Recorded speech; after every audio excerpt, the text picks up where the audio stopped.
Hi friends, నేను మీ Sneha. Welcome back to Sneha foods and అవుటింగ్స్కి.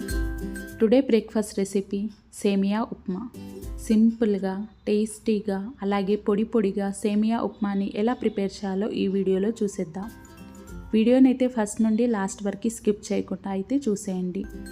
అలాగే మన ఛానల్ని ఫస్ట్ టైం చూస్తున్నట్టయితే please do like, share and subscribe Sneha foods and అవుటింగ్స్కి. అలాగే పక్కనున్న బెల్ ఐకాన్ని ప్రెస్ చేయండి. అలా చేస్తేనే నేను పెట్టిన ప్రతి ఒక్క నోటిఫికేషన్ మీ వరకు వస్తుంది. నేను చెప్పే స్టైల్లో ఒక్కసారి కనుక చేసుకున్నట్టయితే మీరు ప్రతిసారి ఇదే స్టైల్ని అయితే తప్పకుండా ఫాలో అవుతారు. అంత బాగుంటుంది. సేమియా ఉప్మాని ఇష్టపడని వాళ్ళు కూడా ఇష్టంగా తింటారు. మీరు ఇలా కనుక చేసిస్తూ ఉంటే పిల్లలు కూడా చాలా ఇష్టంగా తింటారు. మరి ఆలస్యం చేయకుండా సేమియా ఉప్మాని ఎలా ప్రిపేర్ చేయాలో ఆ ప్రొసీజర్ ఏంటో చూసేద్దామా. ముందుగా స్టవ్ ఆన్ చేసి స్టవ్ పైన ఒక బాండీ పెట్టుకోండి. అందులోకి కాస్త ఆయిల్ని వేయండి. ఆయిల్ వేడైన తర్వాత ముందుగా ఇక్కడనైతే నేను 1 బౌల్ వరకు సేమియాని అయితే తీసుకున్నాను. ఇలా సేమియాని బాగా ఫ్రై చేసుకోవాలి. మీరు ఆయిల్ ప్లేస్లో నెయ్యినైనా వేసుకోవచ్చు. నేనైతే ఆయిల్తోనే ప్రిపేర్ చేసుకుంటున్నాను. నెయ్యి ఫ్లేవర్ చాలా బాగుంటుంది. అది కూడా ఒకసారి ట్రై చేయండి. ఇలా కలర్ చేంజ్ అయిన తర్వాత ఆల్రెడీ నేను మరొక స్టవ్ పైన వాటర్ని మరిగించుకొని పెట్టుకున్నానండి. ఆ మరిగించిన వాటర్ని అయితే ఈ సేమియాలోకి వేసుకుంటున్నాను. ఇలా కలర్ చేంజ్ అయిన తర్వాత స్టవ్ సిమ్లోకి పెట్టుకొని ఒక 2 నిమిషాల పాటు బాయిల్ చేసుకుంటే సరిపోతుంది. ఒక 70% బాయిల్డ్ అయితే సరిపోతుంది. మరి ఎక్కువగా బాయిల్డ్ అవ్వాల్సిన అవసరం లేదు. చూడండి, ఇలా సేమియాని ప్రెస్ చేస్తే 2 ముక్కలు ఆడుగా ప్రెస్ అయితే సరిపోతుంది. ఇప్పుడు స్టవ్ ఆఫ్ చేసేసి ఒక స్ట్రైనర్లోకి అయితే వేసేసుకోవాలి. ఒకేలాగా రొటీన్గా బ్రేక్ఫాస్ట్ కాకుండా ఇలా కాస్త డిఫరెంట్గా ట్రై చేసి చూడండి. ఇంట్లో అందరికీ నచ్చుతుంది. టేస్ట్ కూడా చాలా బాగా ఉంటుంది. ఇలా స్ట్రైనర్లోకి తీసేసుకున్న తర్వాత స్టవ్ పైన అదే బౌల్లోకి 2 టేబుల్ స్పూన్ వరకు ఆయిల్ని వేయండి. ఆయిల్ వేడైన తర్వాత పల్లీల్ని వేసుకొని ఇలా ఫ్రై చేసుకోవాలి. చూడండి, ఇలా పల్లీలు దోరగా ఫ్రై అయిన తర్వాత ఒక ప్లేట్లోకి అయితే తీసేసుకోవాలి. ఇలా మొత్తం పల్లీల్ని తీసుకున్న తర్వాత ఇదే ఆయిల్లోకి 1/2 టీ స్పూన్ వరకు జీలకర్రని వేసుకోండి. అలాగే 1/2 టీ స్పూన్ వరకు ఆవాల్ని వేసుకోండి. ఇప్పుడు ఇందులోకి సన్నగా కట్ చేసుకున్న మీడియం సైజు ఆనియన్ని వేసుకొని లైట్గా ఫ్రై చేసుకోవాలి. ఇలా ఫ్రై అయిన తర్వాత పచ్చిమిర్చిని యాడ్ చేసుకుంటున్నానండి. నేను ఇక్కడ 5 to 6 పచ్చిమిర్చిని సన్నగా కట్ చేసుకొని వేసుకున్నాను. మీకు ఎన్ని కావాలో అన్నైతే స్పైసీకి సరిపడే పచ్చిమిర్చిని అయితే వేసుకోండి.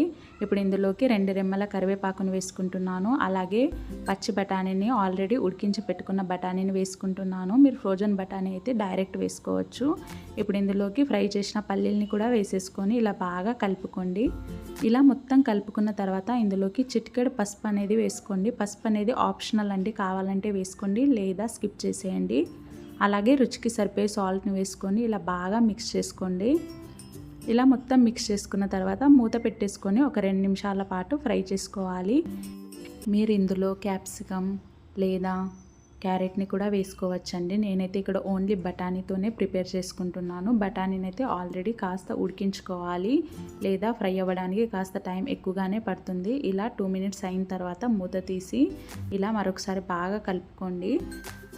ఇలా మొత్తం కలిపేసుకున్న తర్వాత ముందుగా స్ట్రైనర్లోకి తీసి పెట్టుకున్న సేమియాని అయితే ఇందులోకి వేసేసుకుందామండి. సేమియా అయితే ఆల్మోస్ట్ చల్లారిపోయింది. చూడండి, ఈ సేమియాని ఇప్పుడు ఇందులోకి వేసుకొని మొత్తం ఒకసారి బాగా కలుపుకోవాలి. పసుపు వేయడం వల్ల ఆ కలర్ అనేది చేంజ్ అవుతుందండి. దానివల్ల లుక్ అనేది చాలా బాగుంటుంది. అంతే, చూడండి, ఇలా మొత్తం అయితే కలిపేసుకోవాలి. చాలా సింపుల్ బ్రేక్ఫాస్ట్ అండి. క్విక్గా అయ్యే బ్రేక్ఫాస్ట్ కూడా 10 నిమిషాల్లో సేమియా ఉప్మాని అయితే రెడీ అండి. చూడండి, ఇలా మొత్తం కలిపేసుకున్న తర్వాత సన్నగా కట్ చేసుకున్న కొత్తిమీరను వేసుకొని మరొక 2 నిమిషాల పాటు మధ్య మధ్యలో కలుపుతూ ఫ్రై చేసుకుంటే అంతే అండి. ఇప్పుడు లాస్ట్లో ఇందులోకి కాస్త లెమన్ యాడ్ చేసుకోండి. పులుపు ఇష్టపడే వాళ్ళు లెమన్ని వేసుకోండి లేదా స్కిప్ చేసేయండి. నేనైతే ఇక్కడ అరచెక్క లెమన్ అయితే ఇలా వేసుకుంటున్నాను. వేసుకొని మరొకసారి బాగా కలుపుకొని స్టవ్ ఆఫ్ చేసేసి ఏదైనా బౌల్లోకి సర్వ్ చేసుకుంటే అంతే అండి. వేడివేడి సేమియా ఉప్మా అయితే రెడీ.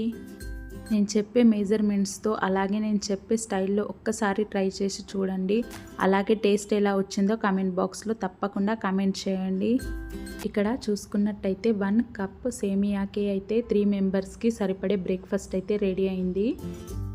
మీరు చూసైతే చేసుకోండి.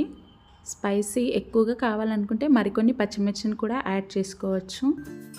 చూడండి, చూస్తుంటేనే అర్థమైపోతుంది ఎంత పొడి పొడిగా సేమియా ఉప్మా అనేది రెడీ అయ్యిందో. అంతే అండి, ఒక ప్లేట్లోకి సర్వ్ చేసుకుంటే వేడి వేడి సేమియా ఉప్మానైతే రెడీ. మరి ఈ వీడియో మీకు నచ్చినట్టయితే please do like, share and subscribe Sneha foods and అవుటింగ్స్కి. Thank you for watching.